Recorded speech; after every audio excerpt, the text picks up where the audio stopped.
बहुदक संत विचरते थे।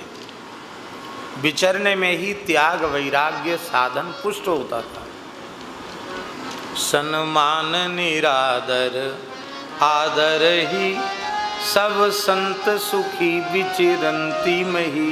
गोस्वामी जी ने कहा सन्मान निरादर आदर ही सम्मान निरादर आदर ही सब संत सुखी विचरंती मही। सम्मान और अपमान दोनों को जीतने के लिए विचरण बहुत जरूरी। ऐसे क्षेत्र में भी जाएंगे जहाँ के लोग पलक पावड़े बिछा के आपका स्वागत करेंगे। ऐसे क्षेत्र में भी जाना होगा जहाँ लोग पानी की भी न पूछें, गालियाँ बकें, तिरस्कार करें। इसलिए देशकाली संत उनको कहते हैं। बड़ी संख्या में संत होते थे। अब हमारे यहाँ जो श्री पहाड़ी बाबा की परंपरा में स्थान के महंत थे अलग और जमात के महंत थे अलग। स्थान एक एक स्थान में दो दो महंत, एक स्थान महंत गद्दी नसीन और एक जमात का महंत। श्री पहाड़ी बाबा जी की जमात के महंत थे श्री महंत श्री गोपाल दास जी महाराज, और पहाड़ी बाबा महाराज के गुरुदेव श्री लक्ष्मण दास जी स्थान के महंत थे। तो जमात घूम के 8 महीने जमात घूमती थी, 4 महीने वृंदावन रहती थी। गुरु पूर्णिमा के समय जमात आ जाती, फिर सावन भादों कुआर कार्तिक आषाढ़ में आ जाती जमात, और कार्तिक पूर्णिमा करके पहाड़ी बाबा का उत्सव करके फिर जमात बढ़ जाती। ये पुरानी परंपरा थी। श्री गोपाल दास जी महाराज के शिष्य श्री अर्जुन दास जी महाराज हुए, उन्होंने जमात घुमाई। अयोध्या में खाक चौक की स्थापना की उन्होंने, सिद्ध पुरुष थे। 700-800 संतों से लेके 1000 संत तक उनकी जमात में रहते थे। कितने? 700-800 से कम साधु तो कभी नहीं रहते थे उनकी जमात। 1000-1200 साधु उनकी जमात में हो जाते थे। लेकिन उनकी जमात में कठोरता बहुत थी। श्री अर्जुन दास जी वस्त्रधारी नहीं रह सकता। एक लंगोटी, आड़बंद, जटाजूट, अखंड भस्म सारे शरीर में। ऐसे संत जहाँ पहुँच जाए, आप सोचो 700 या 1000 संत पहुँच जाएं, कैसा वातावरण बन जाता होगा वहाँ का। ऐसे अयोध्या के श्री रघुवर दास जी, चित्रकूट के श्री रघुवर दास जी महाराज थे। 1200 संत कम से कम उनकी जमात में। उनके यहाँ सब तरह के संत रहते। हमारे यहाँ पानी घाट पे निम्बार्क संप्रदाय के श्री स्वामी नरहर दास जी महाराज थे। उनकी जमात में 500-700 संत हमेशा रहते थे। सब संतों की जमात चलती थी उस जमाने में। और जमात चलते चलते जहाँ आषाढ़ आ गया, वर्षा काल शुरू हो गया, वहीं संत जम जाते थे।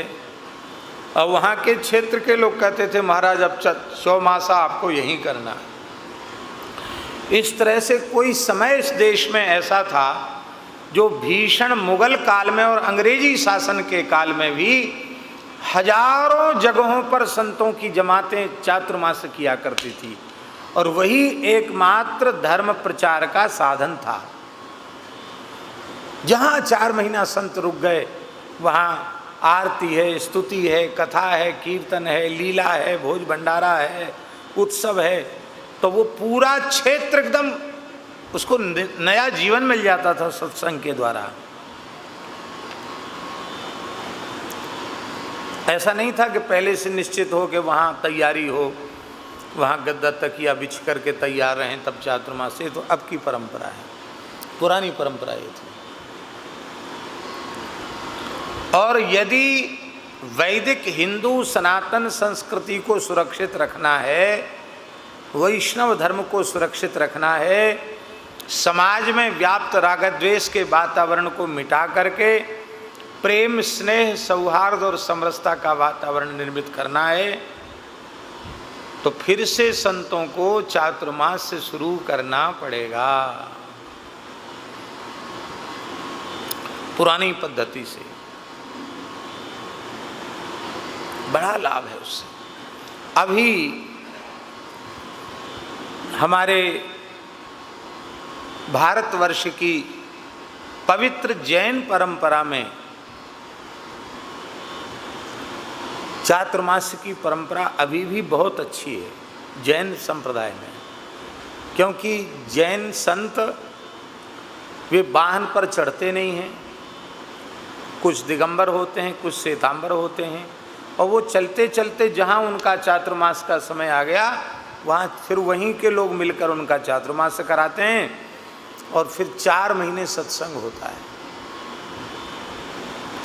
अब इधर हमारे यहाँ जो वैदिक सनातन धर्म की परंपरा है उसके अनुरूप तो चातुर्मास से लुप्त हो गया, तो अब जहाँ अन्य परंपराओं के सिद्धांत के अनुरूप सत्संग होता है तो लोग तो कहाँ जाएंगे, वहीं जाएंगे, वहीं जाएंगे।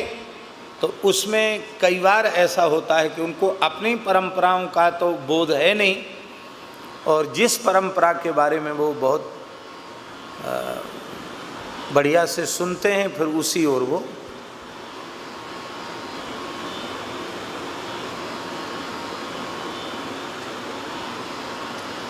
उसी ओर चले जाते हैं।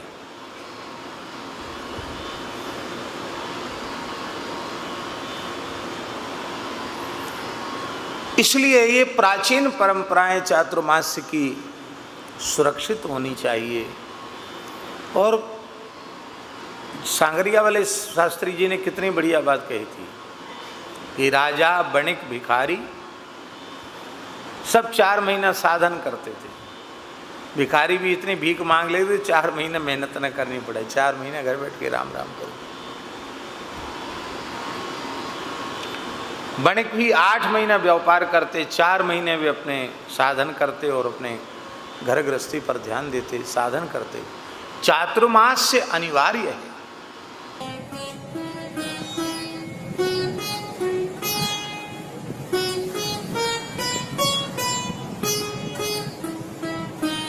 श्री सीताराम प्रतिदिन सत्संग एवं दर्शन के लिए श्री महाराज जी के ऑफिशियल चैनल को जरूर सब्सक्राइब करें।